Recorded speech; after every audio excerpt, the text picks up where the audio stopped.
కేంద్ర మంత్రి కిషన్ రెడ్డి గారు ఎక్స్ వేదికగా Rahul Gandhi against for national interest అట. అరే ఆ కుటుంబమేగా దేశం గురించి త్యాగం చేసిందిరా బాబు, నీకు తెలియకుండా తెలుసుకో. ఇందిరాగాంధీ దేశం గురించి త్యాగం చేసింది, రాజీవ్ గాంధీ చేశాడు. వాళ్ళట వీళ్ళొక్కలే నేషనల్ ఇంట్రెస్ట్ ఉందట. ఆపరేషన్ సింధూర్లో అన్ని పార్టీలు ఇంక్లూడింగ్ మల్లికార్జున్ ఖర్గే కాంగ్రెస్ పార్టీ నుంచి అపోజిషన్ లీడర్గా రాహుల్ గాంధీ గారు, అన్ని పార్టీలు మమత అందరూ కూడా మద్దతు ఇచ్చిందా లేదా?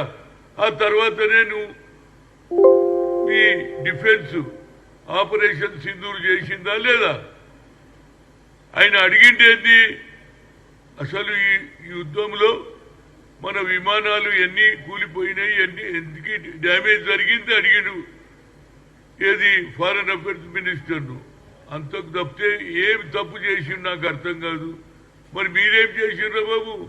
ఉగ్రవాదాన్ని ఫినిష్ చేయాలి, పాకిస్తాన్ దేశమంతా ప్రపంచ దేశాలకు విజిట్ చేస్తుంటే అక్కడ మీరు చీప్ పాలిటిక్స్ ఎవరైతే అడుగుతారో యాజ్ ఎ గవర్నమెంట్ డ్యూటీ అయింది, అన్ని పార్టీలను మేము రిప్రజెంటేషన్ పంపిస్తున్నాం, మీ పార్టీ నుంచి ఎవరిని పంపిస్తారో అని చెప్పారు. అదేవిధంగా మమతా బెనర్జీ చెప్పకుండా క్రికెట్ పేరు యూసుఫ్ ను పంపడం జరిగింది ఆయన ఎంపీగా. ఆమెను కూడా అడగలే.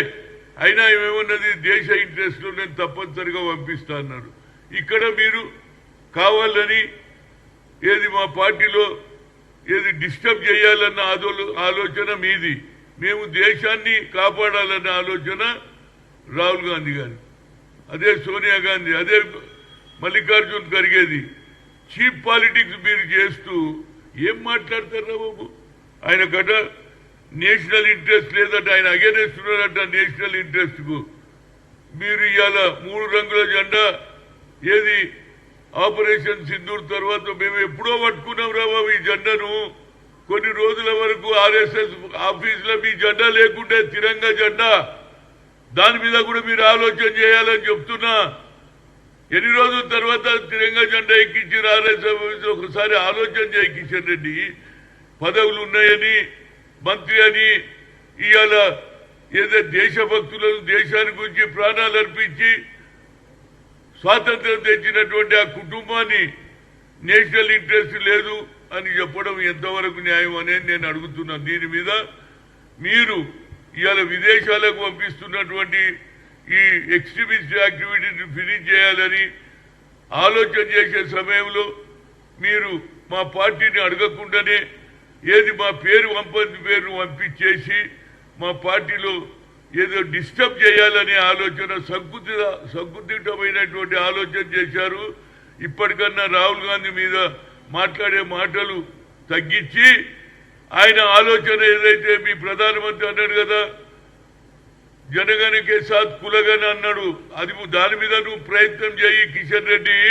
ఈడ మాటలు మాట్లాడడం కాదు, ఢిల్లీలో ఒప్పి నేను ఓబీసీ ఎంపీస్ కన్వీనర్ గా 11 ఏళ్లు పనిచేసిన, మీ ప్రధానమంత్రి 10 ఏళ్లుంటే 3 సార్లు కలిసిన ఏది క్యాస్ట్ వైజ్ సెన్సస్ చేయాలని, మా బీసీలకు సరి అయిన న్యాయం జరగాలంటే ఒక సెపరేట్ మినిస్ట్రీ రాహుల్ గాంధీ అంటున్నాడు. ఎక్కువ శాతం ఉన్నటువంటి బీసీలకు న్యాయం జరగాలని దాని మీద నువ్వు శ్రద్ధ వహించు. కానీ ఇవాళ ఏదైతే ఆపరేషన్ సింధూర్ అందరూ అప్రిషియేట్ చేస్తున్నారు మన జవాన్లను.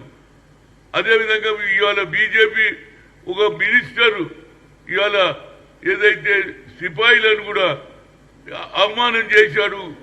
అందులో ఒక మహిళ ముస్లిం ఉంటే ఆమెను కూడా అవమానం చేశారు. అది మీ కల్చర్ రా బాబు, మా కల్చర్ అది కాదు.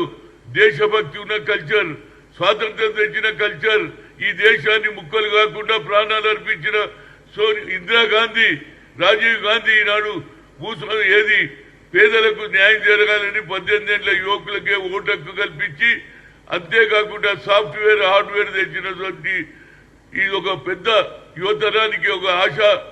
మాజీ ప్రధానమంత్రి అయినటువంటి ఏదైతే భారత రత్న రాజీవ్ గాంధీ గారి రేపు జన్మదినం, రేపు వర్ధంతి ఉన్నది. ఏది దానికి అందరు రావాలని కోరుతున్నా. ఇలాంటి మాటలు తప్పుడు సంకేతనాలు పోతాయి. కేంద్రంలో మీ ప్రభుత్వం ఉన్నది, కానీ పార్టీలల్లో చిచ్చు పెట్టకో, ఈ చీప్ పాలిటిక్స్ బంద్ చేయి అని అడుగుతున్నా. నేను ఇంకోసారి మాట్లాడితే తప్పనిసరిగా చాలా జవాబులు ఉన్నాయి నా దగ్గర చెప్పడానికి. మీ ప్రధానమంత్రి ఏం చేయలే. ఇప్పుడన్నా రాహుల్ గాంధీ సందేశం కన్యాకుమారి నుంచి కాశ్మీర్ నడిచిన తర్వాత ఆయనకు ఒక మంచి ఆలోచన వచ్చింది. పార్లమెంట్ లోపల మాట్లాడిండు, 90% ఉన్న జనానికి అన్యాయం జరుగుతుంది, క్యాపిటల్ చేయాలన్న చేసిండు. మన తెలంగాణలో కూడా రేవంత్ రెడ్డి ఆలోచనలను అడుగు తప్పితే నీకు అవకాశం వచ్చిందని ఎక్స్లో ఏది వేదిక చేసుకొని చెప్పడం అది న్యాయం కాదు. ఇప్పటికన్నా ఇలాంటి సంకుచిత ఆలోచనలు పనిచేసి భారతదేశాన్ని ఏది ముందుకు పోయేటట్టు ఇతర దేశాలు ఈ ఉగ్రవాదాన్ని ఫినిష్ చేయడానికి మేమందరం మొదటి నుంచే కంకణం కట్టుకున్నాం. దానివల్లనే ఇందిరాగాంధీ చనిపోయింది, అదేవిధంగా రాజీవ్ గాంధీ చనిపోయిండు. అది మాకు తప్పనిసరిగా జ్ఞాపకం ఉంది. దేశభక్తి మాది ముఖ్యం. ఇలాంటి భాషను ఆపకపోతే దీని తర్వాత మేము కూడా మాట్లాడే శక్తి మాకున్నది. కానీ దేశంలో ఈ జరుగుతున్నటువంటి యుద్ధం సమయంలో మనం మాట్లాడొద్దని మేము నోరు మూసుకున్నాం. ప్రభుత్వానికి నరేంద్ర మోడీకి పూర్తి సహకారం అన్ని పార్టీలు ఇచ్చినాయి. అందరినీ సమానంగా ఆలోచన చేయాలి, కానీ పార్టీలలో ఏది చిచ్చు పెట్టే పని బంద్ చేయమని కోరుతున్నా. Thank you.